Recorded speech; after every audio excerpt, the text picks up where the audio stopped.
روایت میں آتا ہے جب بندہ نماز کے لیے کھڑا ہوتا ہے، ابھی اس نے سجدے میں جانا ہوتا ہے، ابھی وہ قیام ہی کرتا ہے، اللہ فرماتا ہے میرے بندے کے گناہ جو ہیں اس کے بدن سے نکال کے ایک سمت کر دو، تاکہ میرا بندہ اس حالت کے اندر میرے حضور حاضر ہو کہ وہ گناہوں سے پاک اور صاف ہو۔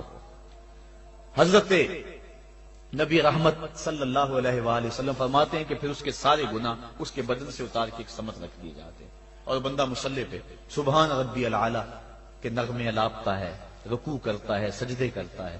جب سلام پھیر کے نماز ختم کر کے دعا کر کے جانے لگتا ہے تو فرشتے عرض کرتے ہیں مالک یہ جو گناہ اتار کے ایک سائڈ پہ رکھے تھے یہ دوبارہ اس کو دے دیں؟ اللہ فرماتا ہے جس کی جھولی سے گناہ نکال لیے تھے دوبارہ اس کی جھولی میں نہیں ڈالیں۔ اللہ اکبر۔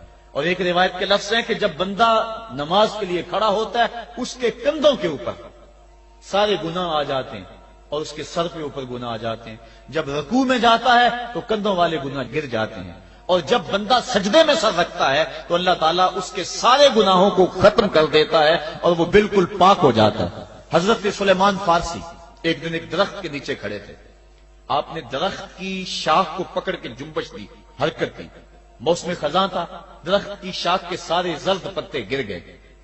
ایک صحابی پاس کھڑے تھے، انہیں پوچھنے لگے عثمان تو نے مجھے پوچھا نہیں کہ میں نے درخت کی شاخ کو یوں ہلایا کیوں ہے؟ انہوں نے کہا اچھا پھر آپ بتا دیں کہ آپ نے درخت کی شاخ کو یوں کیوں ہلایا ہے؟ کہا سنو پھر ایک دن میں اور چند صحابہ حضور کے ساتھ جا رہے تھے، رستے میں ایک درخت آیا، اس کے نیچے حضور کھڑے ہوئے، حضور نے اس طرح درخت کی شاخ کو پکڑ کے ہلایا، یوں پتے جھڑ گئے، ہم اس منظر کو دیکھتے رہے۔ حضور علیہ السلام نے فرمایا سلمان فارسی تو نے مجھے پوچھا نہیں کہ میں نے اس درخت کی شاخ کو یوں کیوں ہلایا ہے؟ تو میں نے عرض کی حضور آپ بتا دیں کہ آپ نے کیوں ہلایا ہے؟ فرمایا سلمان جس طرح اس درخت کی شاخ کو ہلایا گیا اور سارے پتے جھڑ گئے، جب کوئی بندہ سجدے میں سر رکھتا ہے نماز پڑھتا ہے اس کے سارے گناہ دھل جاتے ہیں اور وہ پاک اور صاف ہو جاتا ہے۔ ایک دن فرمایا صحابہ اگر کوئی بندہ اس کے گھر کے سامنے سے نہر گزرتی ہو اور وہ دن میں 5 مرتبہ اس نہر کے اندر غسل کرے تو بتاؤ اس کے بدن کے اوپر کوئی میل کچیل رہ جائے گا؟ عرض کی نہیں۔ فرمایا اس طرح جو 5 نمازیں پڑھتا ہے اس کے بدن کے اوپر گناہوں کا میل نہیں رہتا۔ فرمایا الصلاۃ معراج المومنین، نماز مومنوں کا معراج ہے۔ عماد الدین الصلاۃ، نماز دین کا ستون ہے۔ حبب الی من دنیاکم ثلاث الطیب والنساء وجعلت قرۃ عینی فی الصلاۃ، مجھے تمہاری دنیا سے صرف 3 چیزیں پسند ہیں، خوشبو، منکوحہ بیویاں اور میری آنکھوں کی ٹھنڈک نماز میں رکھی ہے۔ اور حضور نے یہ بھی ارشاد فرمایا من ترک الصلاۃ متعمدا فقد کفر، جس نے جان بوجھ کے نماز چھوڑی گویا اس نے کفر ہی تو کیا، یعنی کافروں والا کام کیا۔ حضرت امام فخر الدین رازی نے تفسیر کبیر میں لکھا حافظوا علی الصلوات والصلاۃ الوسطی، اس آیت کریمہ کے تحت ایک عورت مدینے کی گلیوں میں چیخ رہی ہے اور کہنے لگی مجھے حضور کے در کا پتہ بتاؤ۔ حضور کی چوکھٹ کا پتہ بتلایا گیا، وہ حاضر ہوئی۔ آقا کریم صلی اللہ علیہ وسلم کی خدمت میں عرض کی حضور میرا خامد سفر پہ گیا ہوا تھا اور میں نے اس کی عدم موجودگی کے اندر زنا کر لیا، حمل ٹھہر گیا اور جو بچہ پیدا ہوا میں نے مارے شرم کے اس بچے کو سرکے کے مرتبان میں ڈال دیا اور پھر اسی سرکے سے میں لوگوں کو فروخت کرتی رہی ہوں۔ اب جب کہ میرا ضمیر جاگا ہے میں آپ کی خدمت میں حاضر ہوئی، مجھے بتایا جائے کہ میرے گناہ کا بھی کوئی کفارہ ہے۔ حضور نے ارشاد فرمایا جو تو نے زنا کیا ہے اس کی سزا رجم ہے کیونکہ تو شادی شدہ ہے، اور جو تو نے بچے کو قتل کیا ہے قتل کی سزا قتل ہے، اور جو تو نے سرکہ بیچا ہے فقد ارتکبت کبیرہ، تو نے کبیرہ گناہ کیا ہے، اس کی سزا تو قیامت کے دن پائے گی۔ اس کے بعد حضور فرمایا ان تینوں گناہوں کی یہ سزا ہے، لیکن جس طرح تو گھبرائی ہوئی آئی تھی میں تو یہ سمجھا تھا شاید تیری نماز اثر قضا ہو گئی ہے۔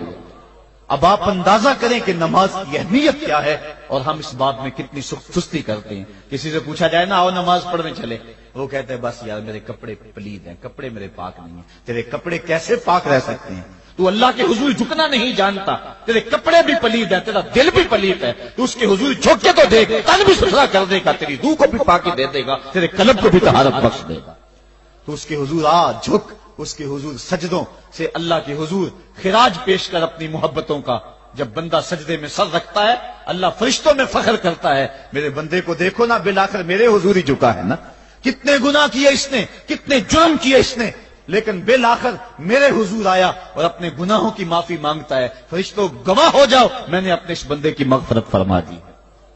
تو اللہ کے حضور نماز پڑھنے والا، بلکہ ایک روایت مسند امام احمد بن حنبل میں موجود ہے، حضور فرمایا جب بندہ نماز کے ارادے کے لیے اٹھتا ہے اور وضو کرنے کے لیے جب پانی کا پہلا قطرہ چلو پہ لیتا ہے، جو ہی اس کے بدن سے وضو کا پانی چھوتا ہے اللہ اس کے گناہوں کو معاف فرما دیتا ہے۔ جس نماز کے قصد کے لیے اٹھیں اور وضو کریں اور پانی چھوتے ہی گناہ معاف ہو جائیں، اگر اس نماز کا اعلیٰ درجہ سجدہ کر لیا جائے تو پھر مالک کی کتنی رحمت نازل ہوگی۔ یہ کتنی بڑی دولت ہے، یہ کتنا بڑا سرمایہ ہے جس سے ہم لوگ محروم رہ جاتے ہیں۔ آؤ اللہ کی رحمتیں سجدے میں ڈھونڈے، سجدے میں پیشانی رکھ کے جب ہم اس کی رحمت کو مانگے تو وہ مالک ہمارے اوپر رحمتیں نازل کرے گا۔ آج پوری دنیا کے اوپر مسلمانوں کے ساتھ جو حالات ہیں وہ کسی سے مخفی نہیں۔ کوئی کہتا ہے کہ معاشی طور پہ مسلمان کمزور ہیں، اس وجہ کو بھی میں تسلیم کرتا ہوں۔ مسلمان کے پاس آلات حرب و ضرب بھی موجود نہیں ہیں، اس وجہ کو بھی تسلیم کر لیا جائے۔ سیاسی طور پہ مسلمان کمزور ہیں، اس وجہ کو بھی تسلیم کر لیا جائے۔ یہ ساری وجہیں اپنی جگہ پہ، لیکن یہ بھی تو سنو مسلمانوں کی تعداد اس وقت 1.40 کروڑ ہے۔ افرادی قوت اتنی کبھی بھی مسلمانوں کی نہیں ہوئی تھی۔ اس وقت مسلمانوں کے پاس ایٹمی طاقت موجود ہے، اتنی قوت عسکری کبھی بھی مسلمانوں کے پاس نہیں ہوئی تھی۔ 56 اسلامی ملک ہیں جن میں قیمتی معدنیات سے اور تیل کی دولت سے اور سونے کی قیمتی معدنیات سے یہ مسلمان مالا مال ہیں۔ کیا کچھ نہیں ہے جو مسلمانوں کے پاس نہ ہو، لیکن ایک دولت چھن گئی مسلمانوں کے پاس، وہ سجدے کی آبرو، وہ سجدے کی عزت، وہ پیشانی رکھ کے اس رب کو پکارنا جو سب سے اعلیٰ ہے، جو سب سے بالا ہے، جس نے موسیٰ کے فرعون کو نیل کی موجوں میں ڈبو دیا۔ کیا پوری امت مسلمہ 1.40 کروڑ انسان سجدے میں سر رکھ کے سبحان ربی الاعلیٰ کے نغمے آلاپ کے اپنے رب سے گزارش کریں اور اپنی امت کا رونا روئیں؟ کشمیر میں لٹتی ہوئی جوانیاں اور پل قدس کے اندر بہتا ہوا خون، شبرغان سے لے کر کابل و قندھار تک اور موصل سے لے کر تکریت تک مسلمان کے اوپر جو ظلم و تشدد ہو رہے ہیں، اپنے رب کے حضور اس کا دکھڑا سنائیں اور اپنے مالک کو کہیں میرے مالک ہم لٹ گئے، ہم کٹ گئے، ہم پٹ گئے، اسلحے بھی موجود، افرادی قوت بھی موجود، سیاسی طاقتیں بھی موجود، لیکن اس کے باوجود مسلمان دبتا چلا جا رہا ہے۔ اسی کشتی کو ہے خوف تلاطم صدحیف منہ موڑ دیے تھے جس نے بڑھتے ہوئے طوفانوں کے، جو 300 ہو کر جرأت اور وہ طاقت اور وہ عظیمت کی داستانیں رقم کرتے ہیں کہ مالک تو بھی اس دن کو یوم فرقان کہہ کے پکارتا ہے۔ آج وہ امت بیچ منج ڈال کے اس امت کی کشتی ہچکولے کھا رہی ہے۔ ہماری فریاد، ہمارا استغاثہ تیرے سے ہے، میرے مالک ہمارا کھویا ہوا وقار بحال کر دے اور اس امت کو اس مرتبہ کمال تک پہنچا دے جس مرتبہ کمال تک یہ امت پہلے پہنچی تھی، اور ان کا کھویا ہوا وقار بحال کر دیا جائے۔ آج بھی ہم اگر سجدوں سے اپنے رب کو منا لیں اور وہ روٹھا ہوا رب آج بھی ہماری مدد کے لیے آ جائے تو پھر کوئی قوت، کوئی طاقت ہمیں نہیں لٹار سکتی۔ آئیے ہم سجدے سے اپنے مالک، اپنے خالق اور اپنے رازق کے حضور اپنی محبتوں اور اپنی الفتوں کا خراج پیش کریں۔ نماز ایک ایسی عبادت ہے جس کا حکم قرآن میں 750 مرتبہ کے قریب دیا گیا۔ اور ایک آخری بات عرض کر کے اپنے موضوع کو سمیٹنا چاہوں گا۔ میرے اور آپ کے آقا مولا حضور نبی رحمت صلی اللہ علیہ وسلم پر جب وقت آخر آیا تو آخری وصیتیں جو حضور نے اپنی زندگی میں کی وہ کیا تھی؟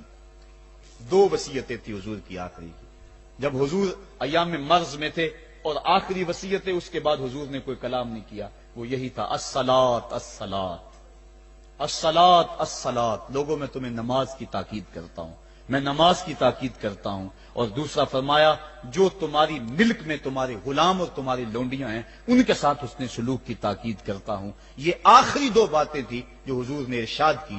حقوق اللہ کے حوالے سے نماز اور حقوق العباد کے حوالے سے حضور نے کمزوروں کے حق ان تک پہنچانے کی تاکید امت کو دی، اور اس کے بعد پھر حضور انتقال کر گئے۔ آئیے ہم سجدوں سے اپنے رب کو راضی رکھیں۔ اللہ مجھے آپ کو توفیق عمل عطا فرمائے۔